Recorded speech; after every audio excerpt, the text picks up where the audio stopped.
So to feel fully in control of your life, the reason why you don't feel fully in control, says your chart, is because in your decision making, your heart and your psychic ability is not being consulted.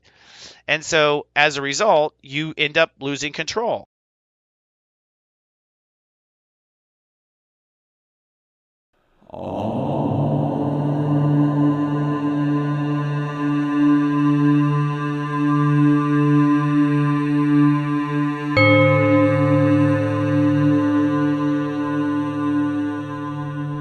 Hello, my friend and earthly neighbor, and welcome back to another fun, fabulous week in 2017. This one is the third week in March, and this one might be a little tough. Sensei says this week you'll be putting down an old survival ego and be birthing a new thrival ego. And you know ego, it tends to fight the whole way. From my smartphone to yours, keep streaming for your weekly Namaste Today.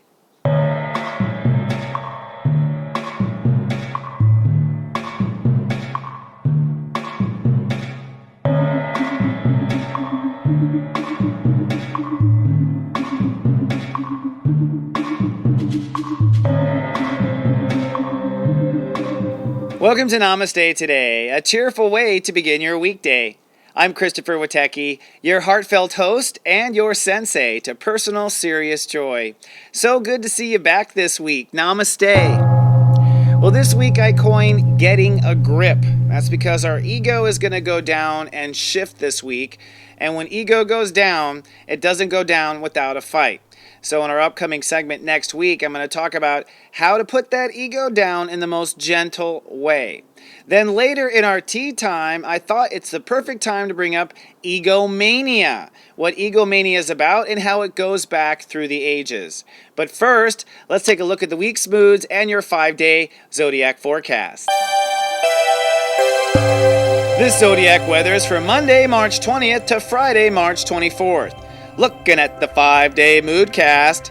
Looking at the moods, it looks like Monday, Wednesday, and Friday are the hardest. Tuesday and Thursday are the easier days. Let's drill down. On Monday, it's cloudy and uncertain. Step 0 rules the day, and we're shifting into the ego energy of Aries.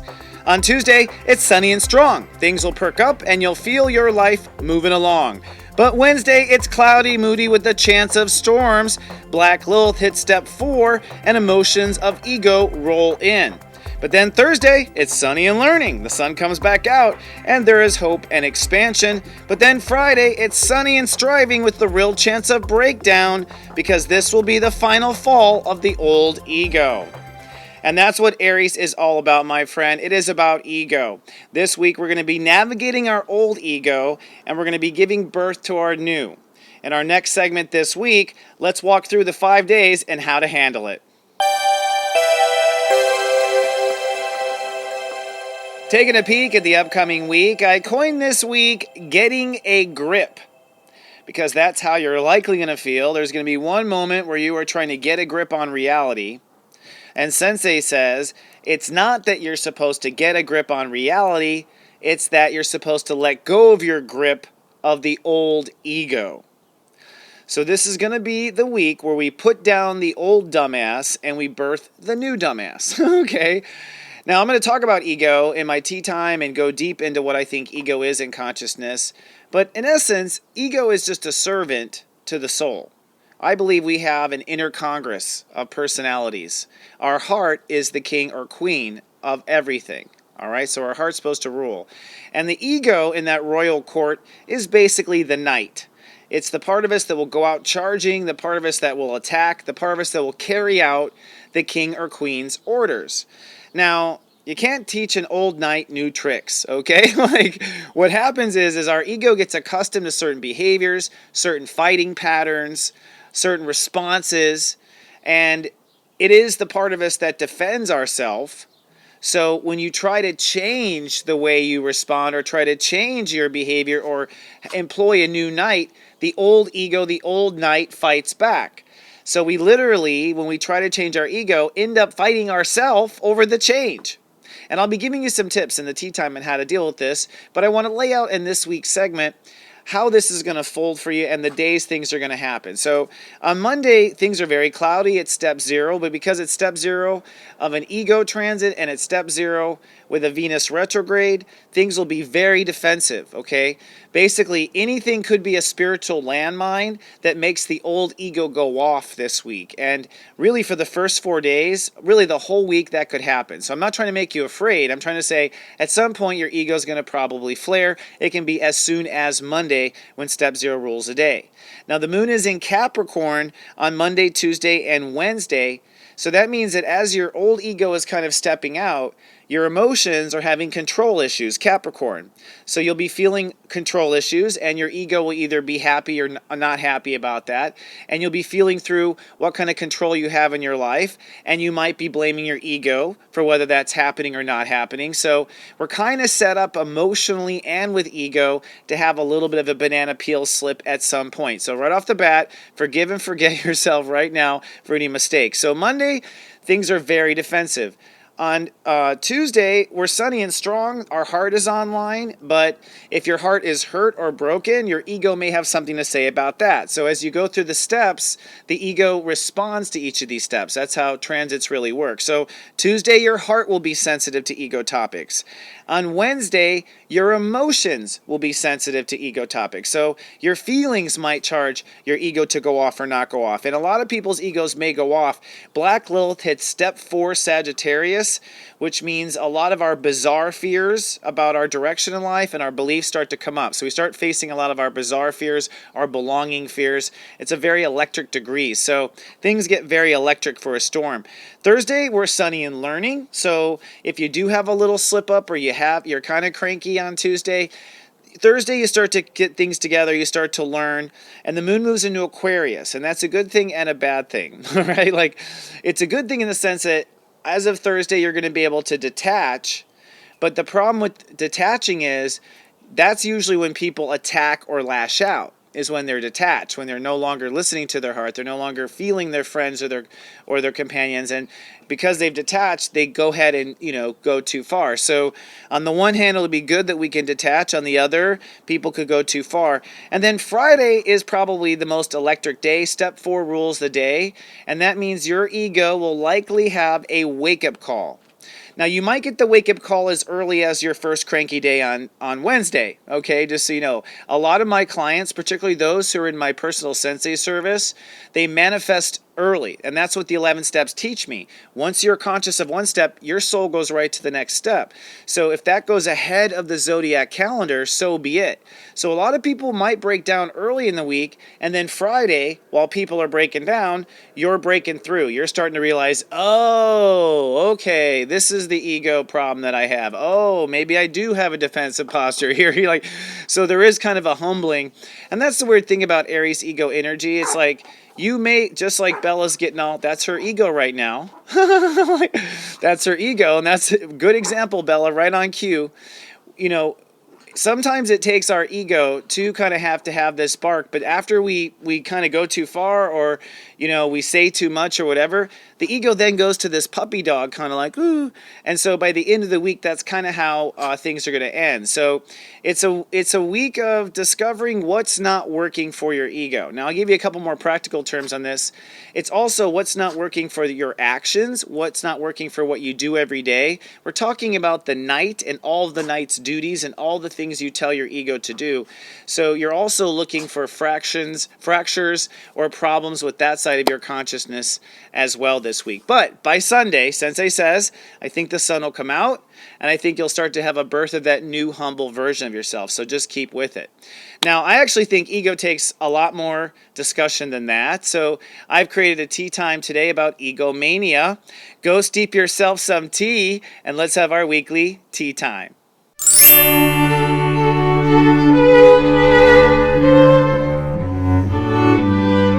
Hello, my friend, and welcome to our tea time. Today's tea time topic is egomania.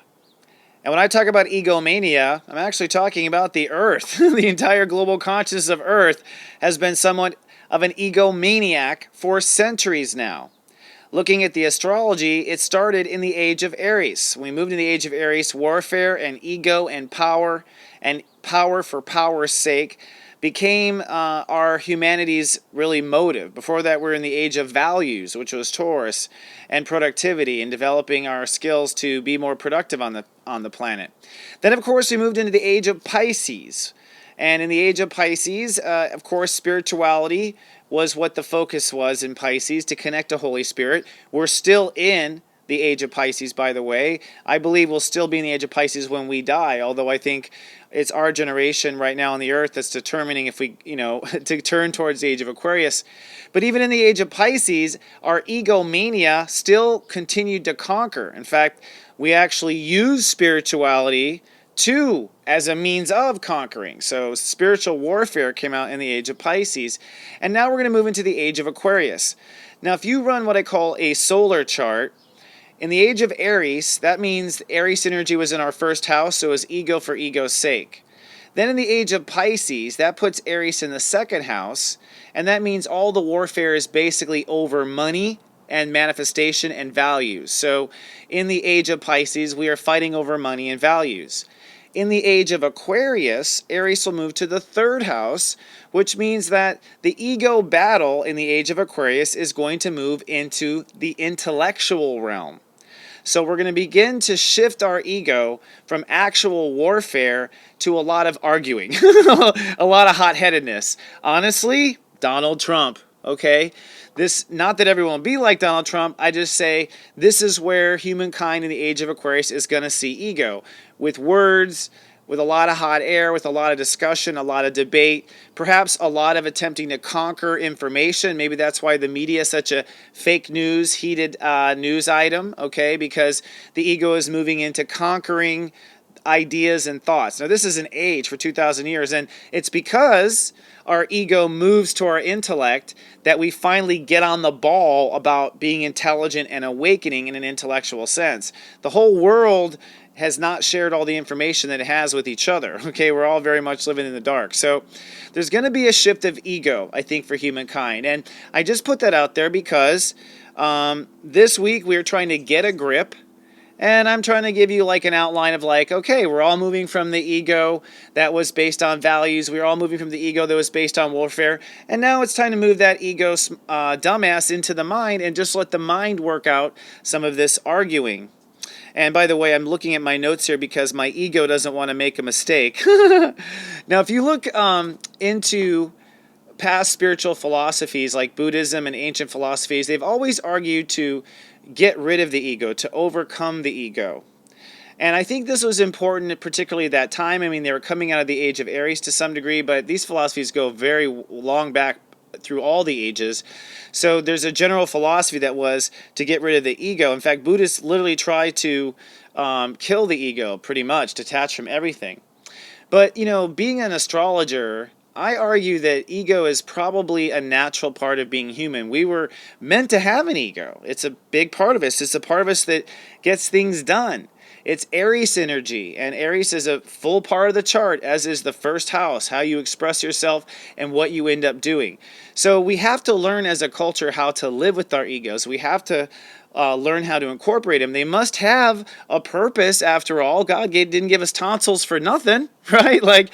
And that's been some of my work as an astrologer, is to look into the planets and go, okay, well, how does this all really work in synergy? Well, the 11 Steps of Serious Joy actually opened up my eyes incredibly when I realized that there is a numerological sequence you can put to the planets, and that's basically how it works, is you put the planets in order of numerology instead of planets in order of how they go in a solar year. And when you go to the 11 Steps of Serious Joy, in classic astrology, Aries is the first house, so Aries is first, and you have this idea, and that makes sense to most people, and it's true, it is the first house, and Aries does want to be first, okay? But in the 11 Steps of Serious Joy, Aries doesn't come until step 9. That means that there are 9 steps. I mean, if you look at this as the 11 steps as the way we do it, the way we proceed in consciousness, and I can talk till dawn about that on another day, but if you look at that, it's telling us, the wisdom of the 11 steps is telling us, we're not supposed to act until step 9. I think that's a big part of our ego problem as humans, that we act way too soon, and we act without these fundamental steps in place before we take action. And what are those steps? Well, there's 9 steps in place before you take action according to the 11 steps. That you've protected, that your heart's on board, that you feel it, that you believe in it, that you belong doing it, that your mind's on board, that you're open to it, that your God says it's okay, and that you decided officially to do it. Okay, like only then are we meant to act according to 11 steps. And then obviously that action is very well founded. The other interesting thing is that action leads to step 10, which is I manifest. And what that tells me is that our actions should be leading to something we're making that's greater, and only to something we're making that's greater. Otherwise, maybe our hands should be behind our back and we shouldn't be trying to act or react. So this week, you're going to be letting go of the old dumbass. You're going to be letting in the new dumbass. It's going to be a switch of the royal knights, okay? Here comes in my royal steed right here. And I want to give you some tips on letting the old dumbass go, okay? First of all, when we talk about ego, we're talking about your actions, your behavior, and your responses, okay? And one of the mistakes people make is they let the world judge their knight. So it's like, oh, so-and-so is going to think I'm a bad knight. So-and-so is going to think I'm a bad kingdom. Oh, so-and-so is going to think. And what you're doing there is you're letting the world determine what your ego is. And that's exactly what you don't want to do. Who determines what your ego is? The king or queen, the heart. That's the part that is supposed to be determining what your knight represents, what your ego represents. So you want to allow your inner spiritual congress to be what determines when you act and take official actions. That means the 8 steps leading up to the 9, your heart, your intellect, all these parts of yourself are like, yes, this is the right action. And if you want to audit your behavior this week and you have an ego problem, ask yourself, hey, does the rest of me agree with this? Okay? If it doesn't, then bye. This is part of the old ego. We're getting a new makeover of how we do things. Now, the ego always fights to stay alive. So part of the problem is the ego will fight. That old ego will fight you back. It'll say, no, I want to, blah, blah, blah, blah, like, and sometimes people project those fights on other people, and they're looking to be conquered by the other person, and only once they're conquered by the other person can they put down this ego. That's messy, bloody old Renaissance crap. You put down your own dog. You put down your old ego. That's kind of, I don't mean to any pet owners. You put down your own ego, and you be the one to determine when the fight has to end, and you talk your own self into not fighting. That's what has to happen. I think the trick I'll give you is to redirect the ego, because the ego wants to get things done. It wants to feel good, wants to be a good little boy. I look at the ego as like a doggy, really. I don't mean to, but like this doggy, like good boy, this is what we want. Like go fetch, oh good job, like we want our ego to do these things. So I found working with my own ego, and trust me, I have a huge ego. I mean, at least I was born with one. I've been trying to humble it this whole time. Is if I just tell my ego it's wrong, my ego gets pissed, it gets mad at me, it starts to fight back. But if I tell it, no, I don't want to do this, I want to do this. If I redirect my ego to the right behavior, my ego gets a kick out of doing a good job in the new job. My ego is like, okay, it gets on board. And did I do good, King? You know what I mean? Like, yes, you did, I did. And what a good boy am I? And I think those kind of statements too are very healthy, not narcissistic. When you're developing a new healthy ego, you have to encourage your ego. You have to make it feel like it is doing a good job when it does a good job. You have to, allow yourself to celebrate those moments. I always say to my ego, it's like, stop fighting me and go get me an ice cream cone. You know what I mean? Like, tell your ego to do something productive for your heart. That's what the ego is for. It's to go out and fetch what the king or queen is really wanting. Some of your behavior is just learned and subconscious, and this week you may just have to screw up in order to realize, really to be honest with yourself, like, oh yeah, I have this problem. So again, the ego doesn't do well under a lot of judgment. As soon as you realize you have faulted, you don't have to go into the shame and the blah. You just be like, it's okay, buddy, next season. You know what I mean? You just be nice to yourself, and you don't have to punish yourself. This is a new age. We don't have to raise our new self, whipping and beating ourselves under criticism. That is the dark ages. That's age of Pisces thinking, and that is the old way of raising ourselves. So when you build this new ego, be kind and gentle. And that's the last thing I have in my notes too, is that Being compassionate and supportive to yourself is completely allowed and only makes things go better, okay? I would say do it under privacy. People all need their privacy, but be compassionate and loving to yourself. And if you do, the best part of you will have a fighting chance. And that's a good way to end it. All right, my friend. Well, it's such a pleasure to be a soul service. Y'all should try my spiritual service, actually, if you want some help during the day. I've created this amazing service called Serious Joy. It's based on your date of birth. Come on and give it a try at seriousjoy.tv. I think you will like it, and I think it will help you develop this new ego. That's what I'm talking about in my current pep talks. I hope you have a fabulous week. I hope you have an easy time with yourself and your own ego transition. I'll see you back in front of the camera. And, of course, continuing the last episodes of my 11 Steps to Serious Joy this week. But come on down to seriousjoy.tv for more information about what I'm doing next. All right, friend, have a good week. I love you, and live, love, be.